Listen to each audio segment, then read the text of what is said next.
মিশকার পাতা ফাঁদে পা দিয়ে ফেঁসে গেল দীপা।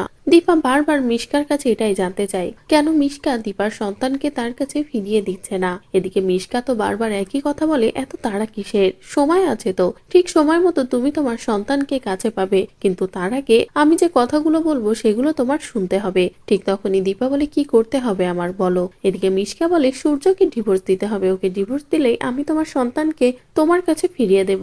যে কথা শুনে দীপা কান্নায় ভেঙে পড়ে। এদিকে বাড়ি ফিরে আসে আবারও তবলা। বাড়ি ফিরে এসেই দীপাকে না দেখে দুশ্চিন্তায় পড়ে যায়। দীপা কোথায় গেছে, কি হয়েছে দীপার। রূপাকেও একা দেখে কষ্ট পায় তবলা। অন্যদিকে মামি তো ঠিক তখনই তবলাকে সবটা খুলে বলে যে নতুন করে দীপা কি জানতে পেরেছে, দীপার নাকি যমজ সন্তান হয়েছিল, আরেকটা সন্তানকেই খুঁজে বেড়াচ্ছে দীপা, কোথাও পাচ্ছে না। আবার মিশকাও এই বাড়িতে এসেছিল, মিশকা কি সব বলে গেছে দীপাকে। যে সবটা শুনে তো তবলা খুব ভালো করেই বুঝতে পারে যে মিশকা আবারও দীপাকে নিয়ে খেলছে, দীপাকে ফাঁসানোর চেষ্টা করছে। এটা বুঝতে পেরে তবলা আর দেরি না করে মিশকার বাড়িতে চলে যায়। সেখানে গিয়ে সবটা দেখে তবলা বুঝতে পারে যে মিশকা কিভাবে আবারও দীপা আর সূর্যকে বরাবরের মতো আলাদা করার চেষ্টা করছে। এটা বুঝতে পেরেই তবলা বাধা হয়ে দাঁড়ায়। তবলা মিশকাকে উচিত শিক্ষা দেওয়ার সিদ্ধান্ত নেয় যে এবার ডক্টর সূর্যকে আমি এখানে ডাকবো, মিশকার মুখোশটা তার সামনে খুলে দেব, কিভাবে দিনের পর দিন তার বন্ধু তাকে ঠকিয়েছে।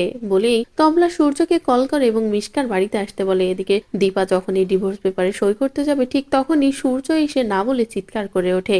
এদিকে তবলাও মিশকার সব খেলা সূর্যকে খুলে বলে যে দিনের পর দিন মিশকা এভাবেই তাদের দুজনকে ঠকিয়েছে, তাদের দুজনকে আলাদা করার চেষ্টা করেছে শুধুমাত্র সূর্যকে বিয়ে করার জন্য, সূর্যকে পাওয়ার জন্য। এমনকি সোনার রূপার দিকেও বারবার হাত বাড়িয়েছে মিশকা। যেগুলো শুনে তো সূর্য ভীষণ রেগে যায়। সূর্য মিশকার সাথে কি করবে ভেবে পায় না। এদিকে দীপা তো তবলাকে ধন্যবাদ জানায় যে তার সংসারটা এবার বাঁচিয়ে নিল। তো বন্ধুরা, এবার যদি তবলা ফিরে এসে এভাবেই মিশকার মুখোশটা খুলে দেয়, ডিভোর্স আটকিয়ে দীপা ও সূর্যকে এক করে দেয়, তাহলে সেটা দেখতে তোমাদের কেমন লাগবে কমেন্ট করে জানাও। পরবর্তী আপডেট পেতে চ্যানেলটি সাবস্ক্রাইব করো।